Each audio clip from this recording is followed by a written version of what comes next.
प्यारे बच्चों नमस्कार, स्वागत है आप सभी लोगों का हमारे इस YouTube चैनल में। तो देखो बच्चों, अभी हम स्टार्ट करने जा रहे हैं क्लास 9 ज्योग्राफी का चैप्टर नंबर 4। तो इस चैप्टर नंबर 4 का नाम क्या है प्यारे बच्चों? Exogenetic processes part 2। पार्ट 1 हमने पहले ही कंप्लीट कर लिया है, जो था हमारा चैप्टर नंबर 3। अगर आप सभी लोगों ने उस वीडियो को नहीं देखा है तो देख लीजिएगा। तो उस चैप्टर में हमने किसके बारे में जाना था? तो जो हमारे रॉक्स होते हैं ना, उनकी किस प्रकार से वेदरिंग होती है वो हमने समझा था। यानी कि जो आपके रॉक्स हैं वो किस प्रकार से धीरे धीरे करके डिस्ट्रॉय होते हैं, कैसे वो छोटे छोटे टुकड़ों में डिवाइड होते हैं, ये सब कुछ हमने हमारे चैप्टर नंबर 3 में देखा था। अब यहाँ पर हम एक्सोजेनेटिक प्रोसेसेस में एक कदम और आगे बढ़ने वाले हैं। तो यहाँ पर हम क्या क्या जानेंगे? जैसे देखो स्टूडेंट्स, यहाँ पे हम समझेंगे कि इरोजन किस प्रकार से होता है, ट्रांसपोर्टेशन कैसे होता है और डिपोजिशन कैसे होता है। तो देखो ये जो तीनों चीजें है ना, इरोजन, ट्रांसपोर्टेशन और डिपोजिशन, ये अलग अलग एजेंट्स हैं जिनके थ्रू होता है अलग अलग प्रकार से। जैसे ये कैसे, मतलब कौन कौन से ऐसे एजेंट्स हैं जिनके द्वारा इरोजन होता है, डिपोजिशन और ट्रांसपोर्टेशन होता है। तो देखो रनिंग वाटर हो सकता है, यानी कि रिवर मतलब नदी। फिर ग्लेशियर्स, ग्लेशियर्स आप जानते हैं ना, नहीं जानते होंगे तो अभी आपको पता चल जाएगा, डोंट वरी, ठीक है।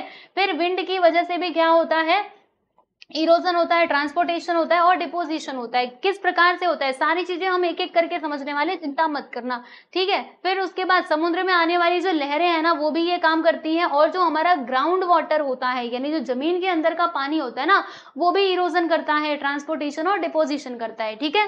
तो ये सभी एजेंट्स के बारे में हम एक एक करके पढ़ेंगे। तो मैंने क्या सोचा है ना कि हर एक एजेंट के लिए मैं एक अलग से वीडियो बनाऊंगी, यानी अलग अलग लेक्चर में हम क्या करेंगे, अलग अलग एजेंट्स के बारे में चर्चा करेंगे, ठीक है, लाइन से। तो सबसे पहला यहाँ पे एजेंट हमारा कौन सा था? रिवर। तो अब इस लेक्चर में हमारा मेन टॉपिक क्या रहने वाला है प्यारे बच्चों? रिवर रहने वाला है।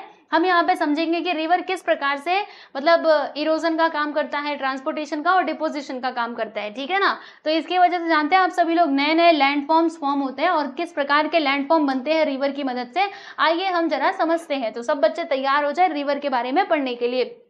तो आइए स्टूडेंट्स, पहले मैं आपको ये बताऊंगी कि रिवर जो है वो कैसे फॉर्म होते हैं, किसको हम रिवर कहेंगे। तो देखो स्टूडेंट्स, होता क्या है, जैसे कि जो पानी है ना, running water flows naturally in a direction according to gravity along the slope and makes its own way. यानी कि जो हमारा बहता हुआ पानी है वो क्या करता है, अपने हिसाब से अपना रास्ता बना लेता है, ठीक है। आप जरा पानी ना डाल करके देखना, तो पानी क्या करेगा, उधर मतलब उसको ना जिधर ढलान मिलेगी वो उधर ही जाएगा। जैसे मैंने अपना हाथ ऐसे रखा है, अब देखो पानी अगर मैं इसके ऊपर डालूंगी तो पानी किधर जाएगा, मेरी तरफ आएगा या फिर नीचे की तरफ आएगा? देख लो, वो नीचे की तरफ जाएगा, क्योंकि ढलान इसको कहाँ पे मिल रही है, नीचे की तरफ मिल रही है ना। तो यहाँ पर क्या बोला है कि जो हमारा रनिंग वाटर है वो अपने हिसाब से अपना रास्ता बना लेता है, जिधर उसको स्लोपिंग मिलती है वो उधर बहने लगता है, ठीक है। And this is called a flow of water. तो इसको क्या कहा जाता है प्यारे बच्चों? फ्लो ऑफ वाटर कहा जाता है, राइट। तो जब ऐसे ही फ्लोज ऑफ वाटर मतलब कई सारे आकर के एक साथ मिल जाते हैं, देखो यहाँ से पानी बहता हुआ आ रहा है, इधर से भी आ रहा है, इधर से भी, ऐसे ऐसे करके आ रहा है, और आकर के इन लोगों ने एक बड़ा सा ऐसा स्ट्रीम जैसा कुछ बना लिया है, बड़ी सी धारा बना ली है। तो इसी को हम क्या कहते हैं दोस्तों? इसी को हम लोग रिवर कहते हैं, यानी कि हम नदी के नाम से जानते हैं, ठीक है। अ रिवर इज फॉर्म, देखो when many such flows water come together a river is form, ठीक है। यहाँ तक समझ में आया? अब देखो कुछ और बातें आप लोगों को बताती हूँ, जैसे कि रिवर जो ये इरोजन ट्रांसपोर्टेशन और डिपोजिशन का जो काम करती है ना, वो किसके ऊपर डिपेंड करता है? तो जो नदी के अलग अलग फैक्टर्स होते हैं, जैसे कि देखिए स्लोप ऑफ लैंड, मतलब लैंड का स्लोप कैसा है। अगर स्लोप ज्यादा रहेगा, आप जरा सोच करके बताइए, ठीक है। देखो इसमें कुछ भी आपको याद नहीं करना है, बस हर चीज को समझते हुए चलना है। अब मैं आपको बताती हूँ, देखो यहाँ से नदी जो है ना वो एंजॉय करते हुए बहती हुई आ रही है। अब क्या हो रहा है कि देखो ऐसे ऐसे करके ये बहती हुई आ रही है, यहाँ पर क्या है, इसका ज्यादा ढलान है, ठीक है। इधर देखो मैं आपको बताऊं, अगर मान लीजिए ये पहाड़ है, ठीक है। अब यहाँ से नदी जो है वो बहते हुए आ रही है, तो इधर इसको ज्यादा ढलान मिल रहा है ना, तो ये क्या करेगा, इसका जो सतह रहेगा, मतलब इसकी ये वाली जो मतलब इसका जो सरफेस रहेगा उसको वो तोड़ते फोड़ते आएगी, क्योंकि वो एकदम तेजी में है ना। जब एकदम पानी तेजी में रहेगा तो क्या करेगा, यहाँ पर जो भी मिट्टी कंकड़ पत्थर आएंगे सबको बहाती हुई लेकर के नदी यहाँ पर आ जाएगी। अब देखो यहाँ का जो स्लोप है, मतलब यहाँ का जो सरफेस है वो कैसा है, वो थोड़ा सा स्टिप हो, ये थोड़ा सा जेंटल हो गया, ये स्टिप है, ये क्या है प्यारे बच्चों, जेंटल है। अब जेंटल है तो क्या होगा, नदी की जो गति है यहाँ पे तो तेज थी, लेकिन अब यहाँ पे आते आते नदी की वेलोसिटी क्या हो जाएगी, वेलोसिटी मतलब उसकी स्पीड वो कम हो जाएगी। और जब इसको ऐसा पूरा प्लेन सरफेस मिल जाएगा एकदम समतल, तो क्या होगा, समतल पानी आप ना कभी अपने फर्श पे डाल करके देखना, आप देखेंगे कि पानी एक जगह नहीं, पानी अलग अलग डायरेक्शंस में जाएगा, है ना।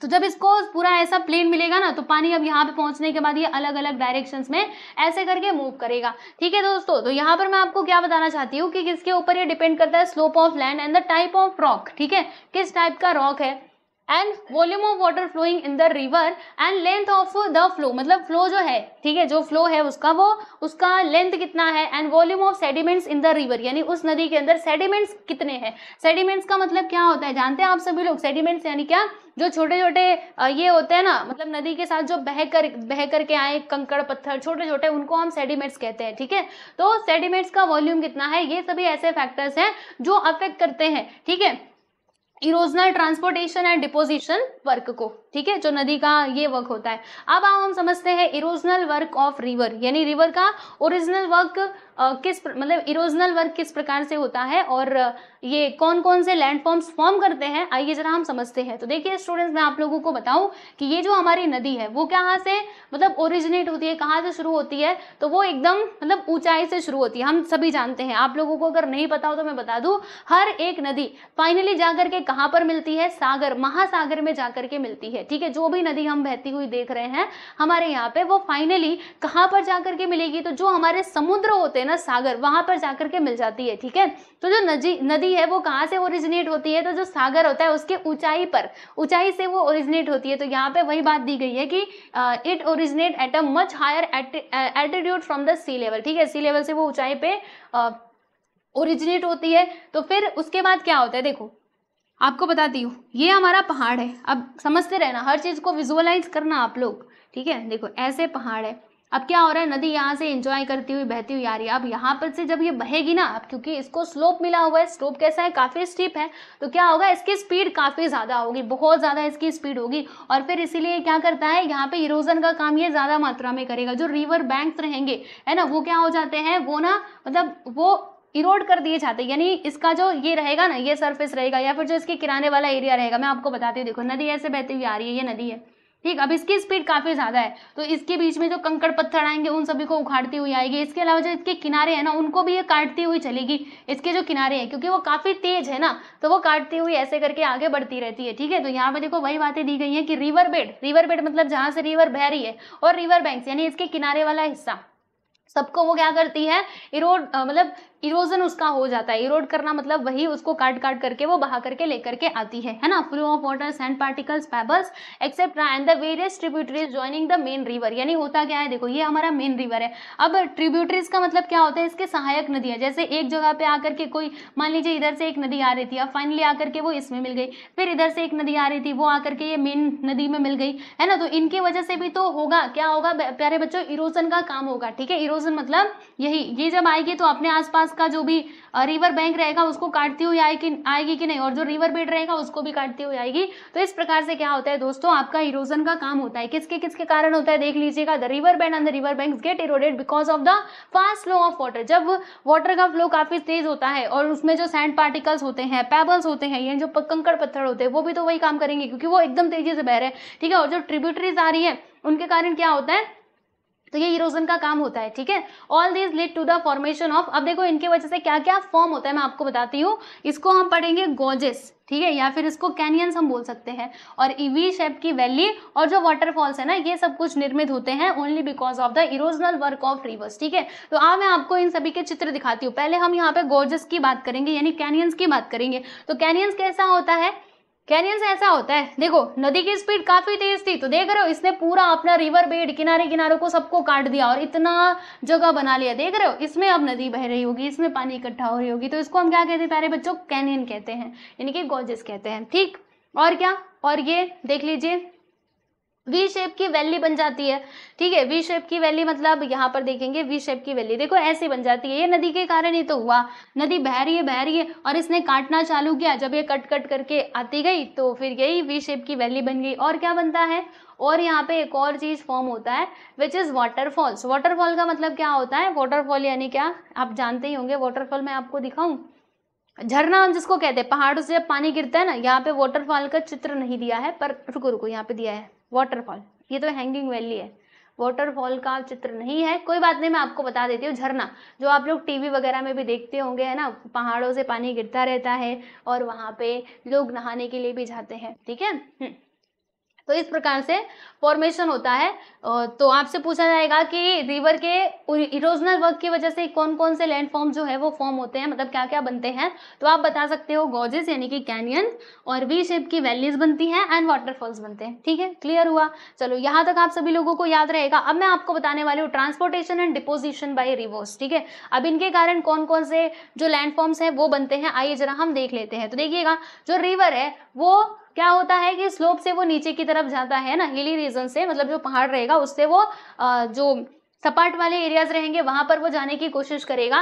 At the foot hills the change in the slope causes deposition of course sediments. यानी कहने का मतलब क्या है, देखो अब जो नदी है ना वो ऐसे पहाड़ों से बहती हुई आ रही है अपने साथ सेडिमेंट्स वगैरह बहा करके लेकर के आ रही है। तो जो इसका फुट हिल्स होंगे, फुट हिल्स मतलब देखो ये हिल है, मान लो पहाड़ी है, तो इसका जो फुट होगा यहाँ पर, अब नदी इधर आकर के क्या हो जाती है, स्लो हो जाती है ना। और जब ये स्लो हो जाएगी तो अपने द्वारा जो बहाए गए सेडिमेंट्स रहेंगे वो यहाँ पे छोड़ती हुई चली जाएगी। यानी क्योंकि अब वो उतनी तेजी से उसको बहा करके नहीं लेकर के जा सकती, क्योंकि इसका स्पीड नहीं है। जब स्पीड था तो वो सारी चीजों को बहा ले जा रही थी, लेकिन यहाँ पे इसकी स्पीड कम हो गई तो वो यहाँ पे इसको डिपोजिट करती हुई जाएगी, यानी छोड़ती हुई आगे वो बह जाएगी। As these are deposited in a triangular shape, मतलब जब ये ट्रायंगुलर शेप में क्या होते हैं, डिपोजिट होते हैं, they are form an alluvial fan. मैं आपको दिखाती हूँ इसका चित्र। ये देखिए, ये एलुवियल फैन है, कहाँ पे गया, ये रहा। ठीक है, इसको एलुवियल फैन कहते हैं। कैसे ये फॉर्म हुआ, फैन इसको क्यों बोला, वही पंखे की बात की जा रही है। देखो क्योंकि ये पंखे जैसा दिख रहा है कि नहीं, आपको पता होगा पहले के पंखे, राजा महाराजा लोगों के पंखे ऐसे होते थे ना, आप बीच में महाराज जी बैठे और साइड में उनके दास दासियां बैठे, और बैठे नहीं खड़े रहे और उनको पंखा डुलाते रहते थे, है ना, इनको कहीं गर्मी ना लग जाए। तो पंखे जैसा दिख रहा है कि नहीं, तो इसको हम एलुवियल फैन कहते हैं। ठीक है, ये कैसे फॉर्म होता है, देखो अब नदी यहाँ से बहती हुई आ रही है, एकदम स्पीड से ये बहती हुई आई, अपने साथ कंकड़ मिट्टी सब ये बहा करके लेकर के आई, लेकिन यहाँ पे प्लेन सरफेस पे आने के बाद इसका जो स्पीड है वो कम हो गया। अब जब स्पीड कम हो गया तो फिर क्या होगा, पानी तो निकल जाएगा, लेकिन जो इसके सेडिमेंट्स है ना वो यहाँ पे ऐसे करके जम जाते हैं। ठीक है, और ये इसी आकार में क्यों जमते हैं, क्योंकि ये प्लेन इसको एरिया मिला ना। जैसे मैं आपको बताऊं, पानी आप जमीन के ऊपर डाल करके देखना, इधर उधर वो कहीं भी फैलेगा, तो यहाँ पे थोड़ा प्लेन इसको एरिया मिला, तो कोई पानी इधर जा रहा है, कोई पानी इधर जा रहा है, मतलब अपने हिसाब से ये स्ट्रीम बना करके उधर उधर बह रहे हैं। इसकी वजह से सेडिमेंट जो है वो इस आकार में इकट्ठा हो जाते हैं, and this is called the alluvial fans. ठीक है, चलो इसको कहा जाता है प्यारे बच्चों एलुवियल फैन। अच्छा, और क्या क्या होता है और मैं आपको बताती हूँ, सुनते रहो। देखिए, as the steepness of the slope decreases and the transporting capacity of the river reduces, it starts flowing slowly। यानी कहने का मतलब क्या है कि जब हमारे मान लीजिए यहाँ से पहाड़ है, अब पहाड़ से बहता हुआ वाटर आ रहा है, इसका जो स्टीपनेस है ना जब वो कम होता है, यानी जब इसका स्लोप कम होता है तो क्या होता है, स्लोप डिक्रीजेस, मतलब जो इसकी ढलान है वो डिक्रीज होती है, इसलिए जो ट्रांसपोर्टिंग कैपेसिटी है ना वो रिवर के रिड्यूस हो जाती है, और जो रिवर है वो धीरे धीरे करके बहने लगता है। फिर इट बैंड्स यानी कि meanders often in its way in an effort to cross even small obstacles। यानी कहने का मतलब क्या है, देखो मैं आपको बताती हूँ, जब इसकी स्पीड ना यहाँ पे आने के बाद कम हो जाएगी, स्पीड कम होने से क्या होगा कि जो नदी है ना वो अब ऐसे मतलब जैसे सांप चलता है ना ऐसे वो चलेगी, क्योंकि इसको कहीं पे ढलान तो मिल नहीं रही, जहाँ पे ढलान मिलेगी वो उधर जाएगी ना। अब ये पूरा सपाट है तो नदी ऐसे अपना रास्ता बनाती हुई ऐसे ऐसे देखो मेंडर्स के जैसा चलेगी। मेंडर्स यानी यही होता है कि ऐसे टेढ़े मेढ़े रास्ते में मतलब होते हुए चलना, तो ये होता है आपका मेंडर ऑफ अ रिवर। देख रहे हो ये अपना रास्ता कैसे बना रही है, देखो ऐसा लग रहा है जैसे मतलब अजीब गरीब, इसका कुछ रास्ता ही नहीं है, बस ऐसे ही जहाँ मन मर्जी, अपने मन की मर्जी है, चाहे जहाँ जा रही है। ठीक है, तो ये मेंडर्स होते हैं, याद रखना। तो आपसे मेंडर्स पूछा जाए तो वो चित्र याद रखिएगा।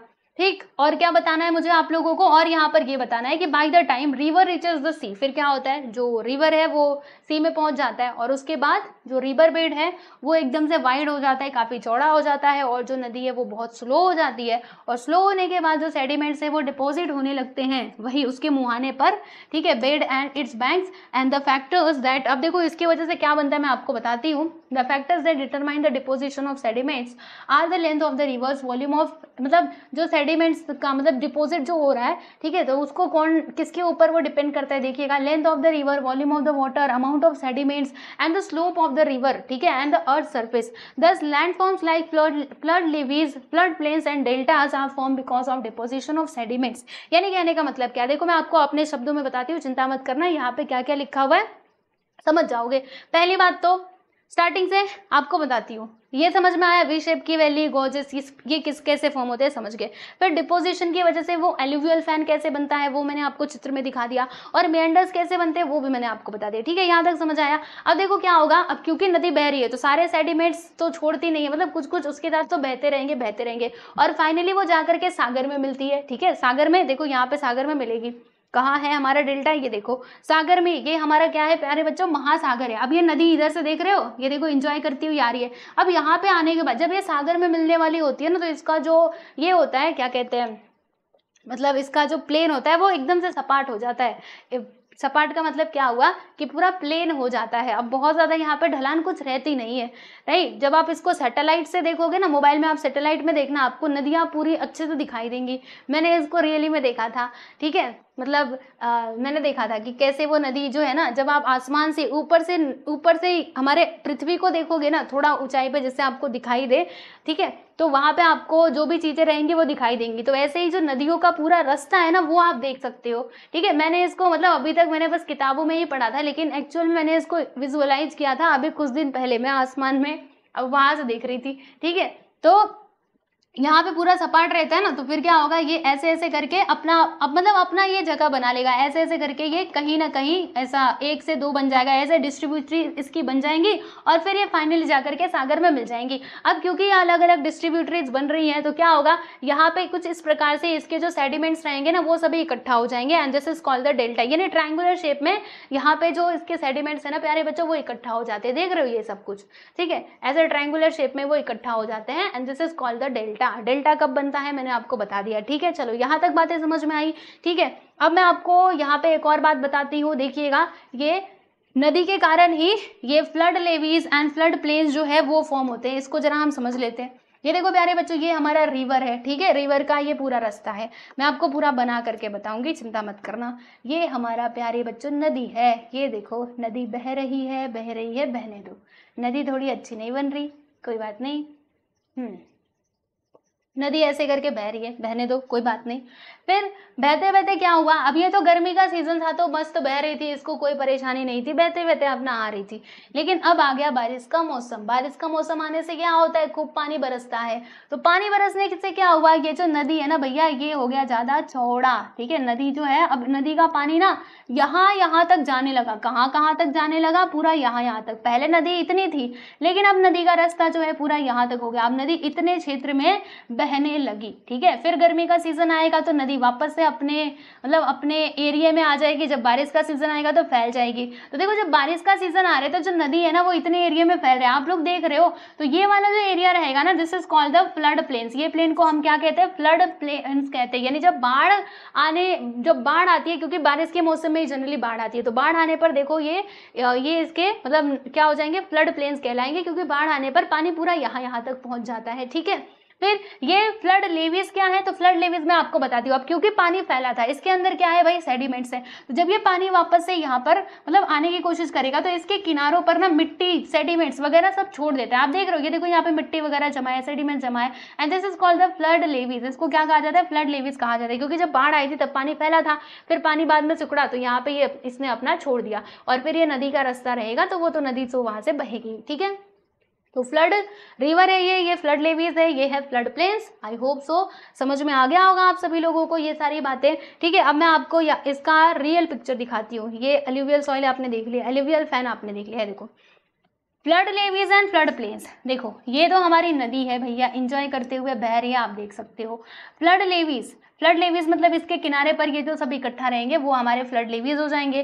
फ्लड प्लेन्स क्या है, तो देखो जब बाढ़ का मौसम आता होगा ना, तो ये पानी पूरा यहाँ तक जाता होगा, पूरा यहाँ तक, तो ये इसके फ्लड प्लेन्स हो जाएंगे। देख रहे हैं, देखो आपके टेक्स्ट बुक में कितना अच्छा चित्रों के माध्यम से आपको हर चीज बताने की कोशिश की गई है, कि बच्चा कहीं पर भी कंफ्यूज ना हो। ठीक है, आप हर चीज को देख करके समझ सकते हो, विजुअलाइज करके, राइट। तो यहाँ पे हम लोगों ने ये रिवर के बारे में पूरा अच्छे से समझ लिया है। अब जो हमारा नेक्स्ट लेक्चर होगा ना, उसमें हम किसकी बात करेंगे दोस्तों, ग्लेशियर्स की बात करेंगे। किस प्रकार से जो ग्लेशियर्स होते हैं ना, वो इरोजन, ट्रांसपोर्टेशन और डिपोजिशन का काम करते हैं, वो हम समझेंगे हमारे अगले वीडियो में। ठीक है, हर एक एजेंट के लिए मैं अलग अलग वीडियो बनाऊंगी। तो अभी आज तो हमने रिवर देखा, अभी नेक्स्ट वीडियो में वही ग्लेशियर्स देखेंगे स्टूडेंट्स। तो ये वीडियो आपको कैसा लगा, सारी चीजें समझ आए कि नहीं? यस बिल्कुल, मुझे कमेंट सेक्शन में जरूर बताना, ठीक है।